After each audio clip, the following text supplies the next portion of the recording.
Kurithi kuna hali mbili. Kurithi kuna hali mbili au kuna aina mbili. Kuna al-irthu bil fardhi, kurithi kwa viwango maalum. Hiyo aina ya kwanza. Kurithi kwa viwango maalum. Na kuna al-irthu bit ta'sib, kurithi pasipo viwango maalum. Tukija kwenye hali ya kwanza, kurithi kwa viwango maalum, Allah subhanahu wa ta'ala ameweka viwango maalum vya kurithi. Viwango maalum vya kurithi ni vingapi? 6. Viwango maalum vya kurithi ni 6. Viwango maalum vya kurithi ni vingapi? 6. Cha kwanza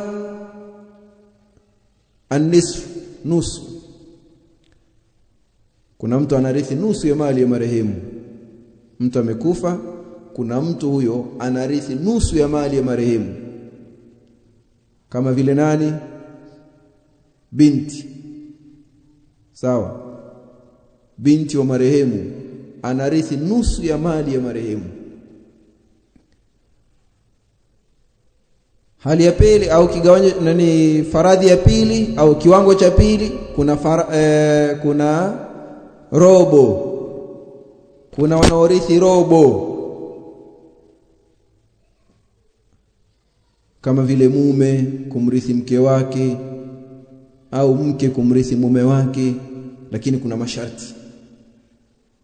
Sasa masharti sitaki kuingia kwenye masharti kwa sababu tutaeleza kwa upana zaidi. Itakuwa sasa ni elimu yote faradhi tunaielezea kwa siku moja, haitowezekana.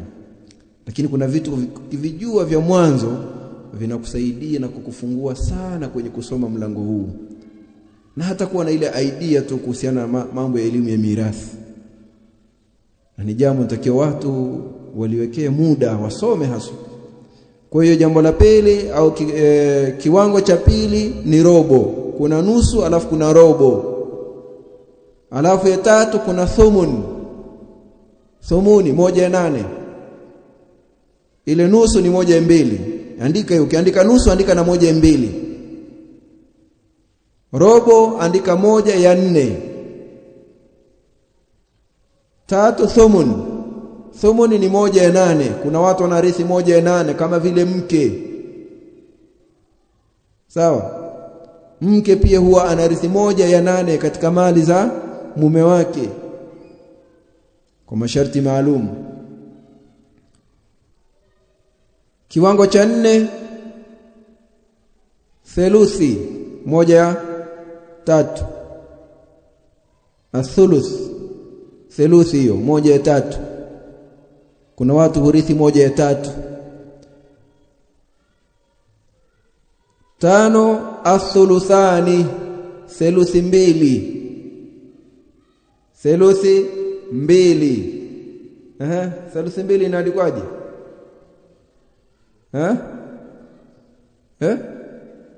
2/3. Sawa? Naam, 2 juu 3 chini. Athuluthani, theluthi 2.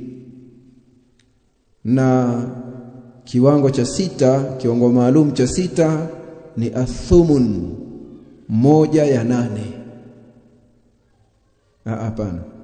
Sudus, asudus 1/8 tayari. Sudus 1/6, sudus 1/6.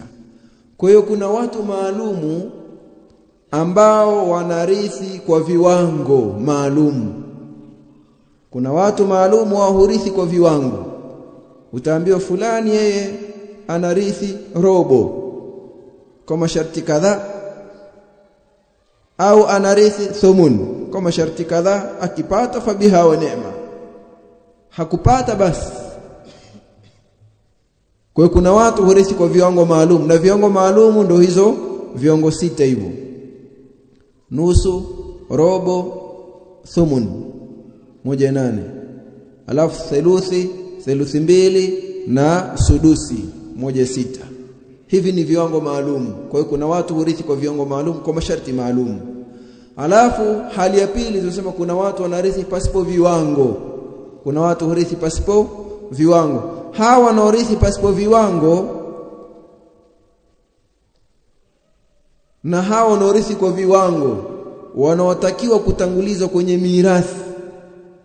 Ukishaambiwa amekufa mtu ameacha milioni 50, wewe unatakiwa uangalie kwanza wanaoanza ni wale wenye viwango maalum. Wakishapata wale viwango maalum, wakapata haki zao, halafu waliobaki sasa wale ambao hawana viwango maalum watarithi kwa namna gani? Ikiwa wale watabakisha kitu, watarithi hawa, na ikiwa hawatobakisha, basi hawa hawapati chochote. Kama wale wenye viwango maalum wakichukua viwango vyao alafu mali ikaisha, basi hao wengine hawapati chochote.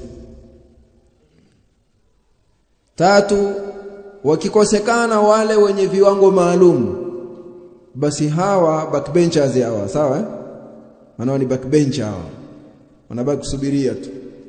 Mkibakisha tunachukua kilichobaki chote, sawa? Mkibakisha nyinyi tunachukua kilichobaki chote.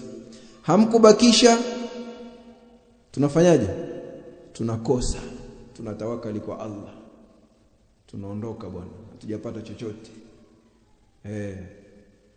Hali ya 3, mkikosekana nyinyi wenye viwango maalum, basi hawa backbenchers wanachukua mali yote, na wenyewe wanaangaliwa yule karibu zaidi, kisha anafuata, kisha anafuata, hivyo hivyo, yani kwa utaratibu.